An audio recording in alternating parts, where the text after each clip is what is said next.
Lab 18 functions അതിലെ ഒരു മാതൃകാ ചോദ്യം ഒന്ന് പരിചയപ്പെടാം. ഇതിൽ ആദ്യത്തെ ചോദ്യം ഇങ്ങനെയാണ്: answer any 2 questions having tick mark. Draw the graph of each of the following functions defined from R to R. Observe the graph and say whether the function is 1 to 1 or not. അപ്പോൾ ഇതിൽ 4 ചോദ്യമുണ്ട്. ഏതെങ്കിലും രണ്ടെണ്ണത്തിനെ ഒരു കുട്ടിക്ക് tick mark ഉണ്ടാവുള്ളൂ. ആ കുട്ടി അത് രണ്ടും മാത്രമാണ് ആൻസർ ചെയ്യേണ്ടതെന്ന് ആൻസർ ചെയ്യേണ്ടത്. ഓക്കെ, ഞാനിപ്പോൾ ഇതിൽ ഒന്നാമത്തേതും ഈ മൂന്നാമത്തെയും ചോദ്യം ഒന്ന് ആൻസർ ചെയ്യാം. അപ്പോൾ ആദ്യം പറഞ്ഞിരിക്കും ഇതിൻ്റെ ഗ്രാഫ് വരയ്ക്കാനാണ് പറഞ്ഞിട്ടുള്ളത്. ഞാനൊരു ജിയോജിബ്ര വിൻഡോ തുറന്നു. അതിലേക്ക് ഞാൻ ഈ പറയുന്ന ഇൻപുട്ട് കമാൻഡ് കൊടുക്കുകയാണ്. അപ്പോൾ x³ - 3x² + 3 ഇതാണ് ഗ്രാഫ്. കണ്ടു കഴിഞ്ഞാൽ നമുക്കറിയാം അത് 1 1 അല്ല, കാരണം ഇവിടെയൊക്കെ മൂന്നിടത്തത് മീറ്റ് ചെയ്ത് പോകുന്നുണ്ട്. 1 1 അല്ല. ഇതിൻ്റെ റേഞ്ച് എന്ന് പറഞ്ഞ 6 ആണ്. ഓൾറെഡി ഇതിൻ്റെ കോഡൊമൈൻ 6 എന്ന് പറഞ്ഞ് ഇത് ഓൺ ടു ആണ് എന്ന് നമുക്ക് പറയാം. ഓക്കെ, അങ്ങനെയാണെങ്കിൽ ഇതിൻ്റെ ആൻസർ സ്ക്രിപ്റ്റിൽ നമുക്ക് ഇങ്ങനെ എഴുതാം: the function is not 1 1 since a line parallel to x axis meets the function at more than 1 point, അല്ലെങ്കിൽ മീറ്റ് ദ ഫങ്ഷൻ അല്ലെങ്കിൽ meet the graph at more than 1 point. Function is onto since range is equal to codomain is equal to R, real numbers ആയതുകൊണ്ട്. അപ്പോൾ ആ രീതിയിൽ നമുക്ക് അതിൻ്റെ ഒരു description minimum ഇത്രയും കാര്യങ്ങൾ എഴുതേണ്ടതാണ്. നമുക്ക് അടുത്ത ചോദ്യം നോക്കാം. അടുത്ത ഞാൻ മൂന്നാമത്തെ ചെയ്യാനാണ് ഉദ്ദേശിക്കുന്നത്. അപ്പോൾ അതിൻ്റെ ഗ്രാഫ് ഞാൻ ഇതിലേക്ക് ഇൻപുട്ട് ചെയ്യുന്നു. ഞാൻ തൽക്കാലം ഇത് മറയ്ക്കുന്നു.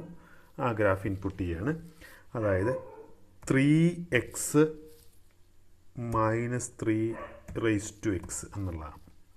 ഓക്കെ, ഞാൻ വരച്ചപ്പോൾ ഗ്രാഫ് കണ്ടു കഴിഞ്ഞാൽ തന്നെ അറിയാം ഇത് 1 1 അല്ല എന്നറിയാം. ഇതിൻ്റെ റേഞ്ച് എന്ന് പറയുന്നത് -∞ to 0 ആണ്. ഓക്കെ, അപ്പോൾ ഇത് 1 1 അല്ല, ഓൺ ടു അല്ല എന്ന് വളരെ ക്ലിയറാണ്. അതിൻ്റെ ഗ്രാഫിൽ നമുക്ക് അങ്ങനെ എഴുതാൻ സാധിക്കും. അപ്പോൾ ആ കാര്യങ്ങൾ നമുക്ക് അതിൻ്റെ ആൻസറിൽ നമുക്ക് ആ കാര്യങ്ങളൊക്കെ അവിടെ രേഖപ്പെടുത്താം. എന്താ? The function is not 1 1 since a line parallel to x-axis meet the function അല്ലെങ്കിൽ graph at more than 1 point. Here the range is -∞ to 0. Codomain is R, so range is not equal to codomain, hence it is not 1 1. അത്ര എഴുതി കഴിഞ്ഞാൽ നമ്മൾ അതിൻ്റെ ആദ്യത്തെ ചോദ്യത്തിൻ്റെ ഉത്തരമായിട്ട് 4 മാർക്കിൻ്റെ ചോദ്യമാണ് ഈ ഗ്രാഫ് വരയ്ക്കുക. അത്തരം കാര്യങ്ങളോടെ രേഖപ്പെടുത്തുക. ഓക്കെ, ഇനി രണ്ടാമത്തെ ചോദ്യം നോക്കിയാണ് answer only 1 question having tick mark എന്നുള്ളതാണ് ചോദ്യം. അപ്പോൾ അതിൽ പറഞ്ഞിട്ടുള്ളത് draw the graph of function F defined from R to R. Observe the graph, redefine the domain and range of F to make it A bijection എന്നുള്ളതാണ്. Okay, അപ്പോൾ അതിൽ ഞാനൊരു കാര്യം ചെയ്യാം. നമുക്കിതിൽ ഒരു ക്വസ്റ്റ്യൻ ആൻസർ ചെയ്യേണ്ടത്. ഞാൻ ഈ രണ്ടാമത്തെ ക്വസ്റ്റ്യൻ ഒന്ന് ആൻസർ ചെയ്യണം. മറ്റ് രണ്ടും ഒരു സെക്കൻഡ് ഡിഗ്രി ഇക്വേഷൻ ആയതുകൊണ്ട് നമുക്ക് ഒരു ധാരണയുണ്ട്. പക്ഷേ log xൻ്റെ ഒരു ക്വസ്റ്റ്യൻ പുതുമയുള്ളതുകൊണ്ട് നമുക്ക് അതൊന്ന് ചെയ്ത് നോക്കാം. അപ്പോൾ ഞാൻ ആ ഗ്രാഫാണ് ഇതിലേക്ക് വരയ്ക്കാൻ പോകുന്നത്. അപ്പോൾ നേരത്തെ വരച്ചൊന്ന് ഹൈഡ് ചെയ്യുന്നു. ഗ്രാഫ് വരയ്ക്കുകയാണ്. നമുക്ക് ലോഗ് ബ്രാക്കറ്റിനകത്ത് x - 2 the whole square. Okay, ഞാൻ ഗ്രാഫ് വരച്ചു. ഇപ്പോൾ കാണുന്നതാണ് ഗ്രാഫ്. ഇപ്പോൾ നമുക്ക് ഈ ചോദ്യം കാണുമ്പോൾ തന്നെ നമുക്ക് മനസ്സിലാവേണ്ട ഒരു കാര്യം, ഇതിൽ ഇതിനകത്ത് ഇപ്പോൾ എക്സിന് 2 നമുക്ക് എടുക്കാനായിട്ട് സാധിക്കില്ല, കാരണം അത് 0 ആകും എന്നുള്ളത് ഉറപ്പാണ്. ഇനി ഇതിൻ്റെ ഗ്രാഫ് ഒന്ന് നോക്കുകയാണെങ്കിൽ ഗ്രാഫിൻ്റെ ഡൊമൈൻ നമുക്ക് വേണമെങ്കിൽ 2 to ∞ എന്നുള്ള രീതിയിൽ ഇതിൻ്റെ ഡൊമൈനിനെ കാണാം. 2 മുതൽ ∞. 2 എടുക്കത്തുമില്ല, നേരത്തെ ഞാൻ പറഞ്ഞതുകൊണ്ട് തന്നെ. റേഞ്ച് നമുക്ക് നോക്കി കഴിഞ്ഞാൽ 0 to ∞ ആണ് അതിൻ്റെ റേഞ്ച്. അപ്പോൾ ആ 2 കാരണം കൊണ്ട് തന്നെ നമുക്ക് പറയാം ഇതിപ്പോൾ എക്സ് ആക്സിന് പാരലൽ ലൈൻ വരച്ചു കഴിഞ്ഞാൽ ഇത് 1 1 അല്ല, ഓൺ ടു അല്ല, ഇതൊരു ബൈജക്ഷൻ അല്ല എന്നുള്ളത് ഉറപ്പിച്ചു. അപ്പോൾ നമുക്കിതിൻ്റെ ഡൊമൈനും റേഞ്ചും റീഡിഫൈൻ ചെയ്തിട്ട് ഇതിനെ 1 1 ഓൺ ടു ആക്കണം എന്ന് പറഞ്ഞാൽ ബൈജക്റ്റീവ് ആക്കണം എന്നർത്ഥം. അപ്പോൾ നമുക്ക് വേണമെങ്കിൽ ഇത് 2 to 3 എന്നുള്ള രീതിയിൽ ഇതിൻ്റെ ഡൊമൈൻ റെസ്ട്രിക്റ്റ് ചെയ്യാം. അതൊരു സാധ്യതയാണ്. മറ്റൊരു സാധ്യത 3 to ∞ വേണമെങ്കിലും എടുക്കാം. ഇപ്പോൾ 2 to 3 എന്ന് എടുക്കുമ്പോൾ നമുക്ക് 2 എടുക്കാൻ കഴിയില്ലാത്തതുകൊണ്ട് ഓപ്പൺ 2 ക്ലോസ്ഡ് 3 എന്നുള്ള രീതിയിൽ അതിൻ്റെ ആൻസർ നമുക്ക് എഴുതേണ്ടി വരും. അങ്ങനെയാണെങ്കിൽ അതിൻ്റെ ആൻസർ എങ്ങനെ എഴുതുമെന്ന് നോക്കാം നമുക്ക്. Here the domain is -2 infinity and range is 0 infinity. അതാണ് നമ്മൾ അതിൻ്റെ ഗ്രാഫിൽ നിന്ന് മനസ്സിലായത് 0 ഇൻഫിനിറ്റി ആണ്. നമ്മൾ നേരത്തെ പറഞ്ഞ കാര്യം തന്നെയാണ്. ഇനി നോക്കുകയാണെങ്കിൽ by observation the graph is not 1 1 and on 2. അത് വളരെ ക്ലിയർ ആണ്, കണ്ടപ്പോൾ മനസ്സിലായി. റീഡിഫൈൻ ദ ഡൊമൈൻ ആസ് 2 3 എന്ന രീതിയിൽ വേണമെങ്കിൽ നമുക്കതിനെ റീഡിഫൈൻ, അല്ലെങ്കിൽ മറ്റൊരു സാധ്യത എന്ന് പറയുന്നത് 3 to ഇൻഫിനിറ്റി നമ്മൾ നേരത്തെ പറഞ്ഞു. അതുപോലെ കോഡൊമൈൻ നമ്മളിവിടെ ഉണ്ടായിരുന്ന റേഞ്ച് ആയിട്ട് കണക്കാക്കി കഴിഞ്ഞാൽ അതും നമുക്ക് തീരുമാനമായി. അപ്പോൾ കോഡൊമൈൻ നമുക്ക് 0 ഇൻഫിനിറ്റിയിൽ നിന്ന് എടുത്തു കഴിഞ്ഞാൽ അത് ഒരു ബൈജക്ഷനാക്കി നമുക്ക് മാറ്റാൻ സാധിക്കും. അപ്പോൾ ഇത്തരം കാര്യങ്ങൾ മിനിമം നമ്മൾ അതിനകത്ത് ആ ഒരു ചോദ്യത്തിൻ്റെ ഭാഗമായിട്ട് നമുക്കവിടെ ആൻസർ സ്ക്രിപ്റ്റിൽ രേഖപ്പെടുത്താവുന്നതാണ്. ഓക്കെ, ബാക്കി 2 ചോദ്യമുണ്ട്. രണ്ടും സെക്കൻഡ് ഡിഗ്രി ക്വാഡ്രാറ്റിക് ഇക്വേഷൻ ആയതുകൊണ്ട് നമ്മളെ സംബന്ധിച്ച് അത്ര ബുദ്ധിമുട്ടുള്ളതല്ല, നമുക്ക് പെട്ടെന്ന് ചെയ്യാവുന്നതേ ഉള്ളൂ. നമുക്ക് അതിലെ മൂന്നാമത്തെ ചോദ്യത്തിൽ വരാം. Q5 എന്ന് പറയുന്ന ഒരു റെഡിമെയ്ഡ് അപ്ലറ്റ് ഉപയോഗിച്ച് ചെയ്യേണ്ട ഒരു ചോദ്യമാണ്. ഓക്കെ, ആ അപ്ലറ്റിൽ പറഞ്ഞിട്ടുള്ളത് graph of the function f of x cube ഉണ്ട്. G of x equal to sine x എന്ന ഗ്രാഫ് അത് തന്നിട്ടുണ്ട്. We can edit the function using input boxes. Straight line y is equal to x is also given. We can move the point A along the graph of f of x using the slider A. We can change the value of A using the input box. അപ്പോൾ നമുക്ക് ആ Q5 ഒന്ന് തുറക്കാം. Okay, ഇതാണ് function F. ഇപ്പോൾ X cube ആയതുകൊണ്ട് തന്നെ ഇതാണ് അതിൻ്റെ ഗ്രാഫാണെന്നൊക്കെ നമുക്കിത് നോക്കുമ്പോൾ കാണാൻ കഴിയുന്നുണ്ട്. അതുപോലെ സൈൻ എക്സ്, അപ്പോൾ ഇതാണ് ജി ഓഫ് എക്സ് എന്ന് പറഞ്ഞ ഗ്രാഫ്. എ എന്ന് പറയുന്നത് ഇപ്പോൾ 1.4 ആണ്. അത് ഈ സ്ലൈഡറിൻ്റെ ഇൻപുട്ട് ബോക്സ് ആണെന്നൊക്കെ നമുക്കിവിടെ കാണുന്നുണ്ട്. അപ്പോൾ ഇനി നമുക്ക് ഇതാണ് നമ്മൾ 18th ലാബിലെ 4ാമത്തെ ആക്ടിവിറ്റിയിൽ പഠിച്ച അതേ സാധനം തന്നെയാണ് ഒരു റെഡിമെയ്ഡ് അപ്ലൈറ്റായിട്ട് ഇവിടെ തന്നിരിക്കുന്നു എന്ന് വേണം നമ്മൾ മനസ്സിലാക്കാൻ.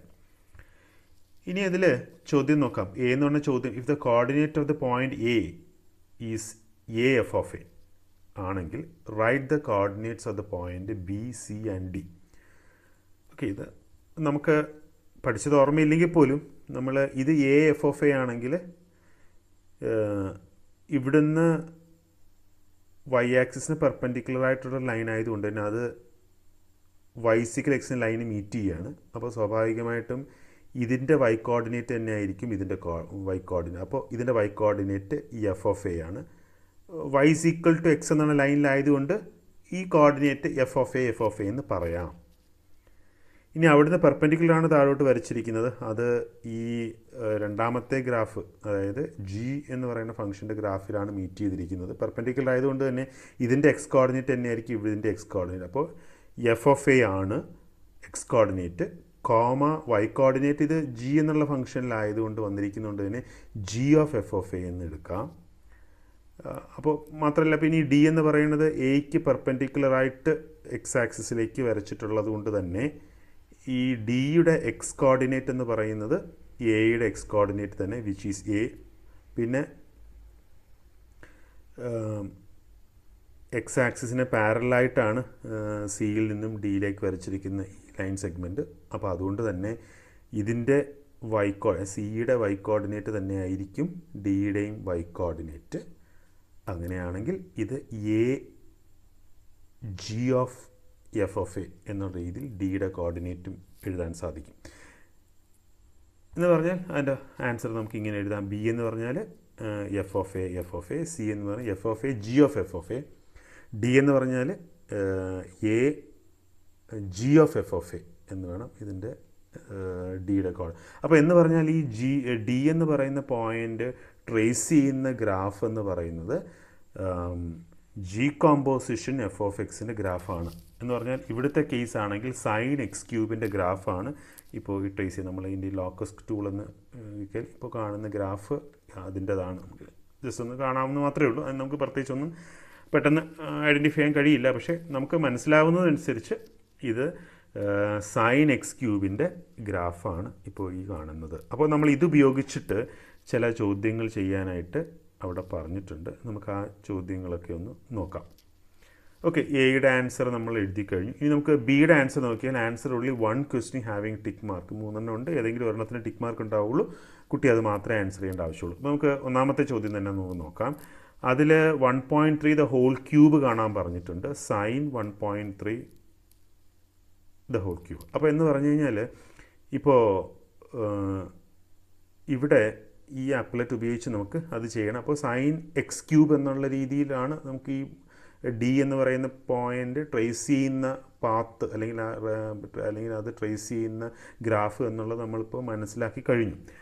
അങ്ങനെയാണെങ്കിൽ നമുക്ക് ഇതിൻ്റെ സ്ലൈഡർ വാല്യൂ 1.3ലേക്ക് മാറ്റിക്കഴിഞ്ഞാൽ എ എന്ന് പറയുന്നത് എ എഫ് ഓഫ് എ ആയതുകൊണ്ട് 1.3യുടെ ക്യൂബ് എന്ന് പറയുന്നത് 2.197 ആയിരിക്കും. അതുപോലെ അതിൻ്റെ സൈൻ 1.3 ക്യൂബ് എന്ന് പറയുന്നത് 0.81 ആവും. ആ ഗ്രാഫിൻ്റെ സ്വഭാവം അനുസരിച്ച്. അപ്പോൾ അങ്ങനെ നമുക്ക് അതിൻ്റെ ഉത്തരത്തിലേക്ക് എത്തിച്ചേരാം. അപ്പോൾ എന്ന് പറഞ്ഞാൽ 1.3 ദ ഹോൾ ക്യൂബ് എന്ന് പറയുന്നത് 2.197. അത് സൈൻ 1.3 ദ ഹോൾ ക്യൂബിനെ ഡിയുടെ, അതായത് നമുക്ക് ആ പറഞ്ഞിരിക്കുന്ന കാര്യം തന്നെ വൈ കോർഡിനേറ്റ് ഓഫ് എ ആണ് 1.3 ദ ഹോൾ ക്യൂബ്. അതുപോലെ വൈ കോർഡിനേറ്റ് ഓഫ് ഡി എന്ന് പറയുന്നതാണ് സൈൻ 1.3 ദ ഹോൾ ക്യൂബ് എന്ന് പറയുന്നത്, വിച്ച് ഈസ് 0.81 എന്നുള്ള രീതിയിൽ നമുക്കവിടെ ഉത്തരം കാണാം. ഇനി നമ്മൾ നോക്കുമ്പോൾ അതിൽ ബാക്കി 2 ചോദ്യങ്ങൾ സൈൻ 8 എന്നാണ് കിടക്കുന്നത്. അപ്പോൾ നമ്മൾ 8 നമ്മൾ 2 ക്യൂബ് എന്നുള്ള രീതിയിൽ കാണണം. അതുപോലെ -2 ക്യൂബ് എന്നുള്ള രീതിയിൽ ഈ മൂന്നാമത്തെ ചോദ്യം കണ്ടു കഴിഞ്ഞാൽ അവിടെ സ്ലൈഡർ 2ലേക്ക് കൊണ്ടുവയ്ക്കണം എന്നുള്ള രീതി നമുക്ക് കാണാം. അല്ലെങ്കിൽ ഇവിടെ നമുക്ക് -2 ദ ഹോൾ ക്യൂബ് എന്ന് കണ്ടു കഴിഞ്ഞാൽ സ്ലൈഡർ -2ലേക്ക് കൊണ്ടുവച്ച് കഴിഞ്ഞാൽ അതിൻ്റെ ഉത്തരവ് നമുക്കവിടെ എഴുതാവുന്നതാണ്. ഓക്കെ, അപ്പോൾ അതാണ് ആ ഒരു ചോദ്യത്തിൽ പറ്റി പറയാനുള്ളത്. ഇനി നമുക്ക് അതിനകത്ത് സി പാർട്ടിനകത്ത് ഒരു ചോദ്യമാണ് ആൻസർ ചെയ്യാനുള്ളത്, having tick mark. Edit the function F and G suitably and find the following values. Trace the point C and identify the curve traced എന്നുള്ളതാണ്. ഓക്കെ, അപ്പോൾ കർവ് ട്രേസ്ഡ് ബൈ സി എന്നുള്ളതാണ്. അപ്പോൾ അങ്ങനെയാണെങ്കിൽ ഇപ്പോൾ നോക്കിയാൽ ഇപ്പോൾ ലോഗ് സൈൻ 1.5 എന്ന് പറഞ്ഞാൽ നമുക്കിവിടെ എഫ് എന്ന് പറയുന്ന ഫംഗ്ഷൻ എന്ന് പറയുന്ന സൈൻ എക്സും ജി എന്ന് പറയുന്ന ഫംഗ്ഷൻ ലോഗ് എക്സുമായിട്ട് നമുക്കിവിടെ എടുക്കേണ്ടി വരും, നമ്മൾ ഈ കാണുന്നത്. അപ്പോൾ ആ രീതിയിൽ നമുക്കതൊന്ന് എഡിറ്റ് ചെയ്ത് കൊടുക്കാം. അപ്പോൾ എഫ് എന്ന് പറയുന്നത് സൈൻ എക്സ്, എഫ് എന്ന് പറയുന്നത് സൈൻ എക്സ് ആണ്.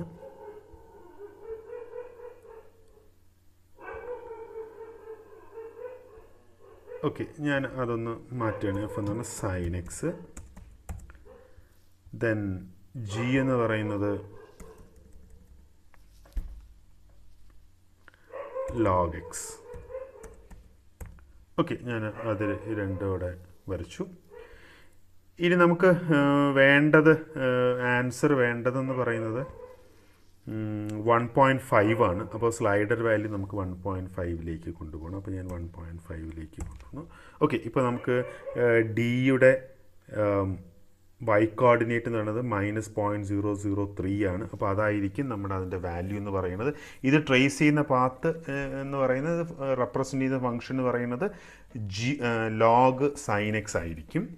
അപ്പോൾ ആ കാര്യങ്ങളൊക്കെ നമ്മുടെ ഉത്തരത്തിൽ അവിടെ എഴുതാവുന്നതാണ്. അപ്പോൾ ഈ രീതിയിൽ നമുക്ക് അതിൻ്റെ ചോദ്യങ്ങളൊക്കെ ചെയ്യാം. ബാക്കി 2 ചോദ്യങ്ങളും ഇതുപോലെ തന്നെ ചെയ്യാവുന്ന ചോദ്യങ്ങളാണ്. അതിൽ കുറച്ച് വ്യത്യസ്തമുള്ള ഈ ലോഗ് സൈൻ എക്സ് എന്നുള്ളതിൻ്റെ രീതിയിൽ വരുന്ന ആ വാല്യൂ കണ്ടുപിടിക്കുന്നത് മാത്രമാണ് ഇപ്പോൾ ചെയ്തുള്ളൂ. അപ്പോൾ ഈ രീതിയിൽ നമുക്ക് 18th ലാബിലുള്ള ചോദ്യങ്ങളൊക്കെ ചെയ്യാവുന്നതാണ്.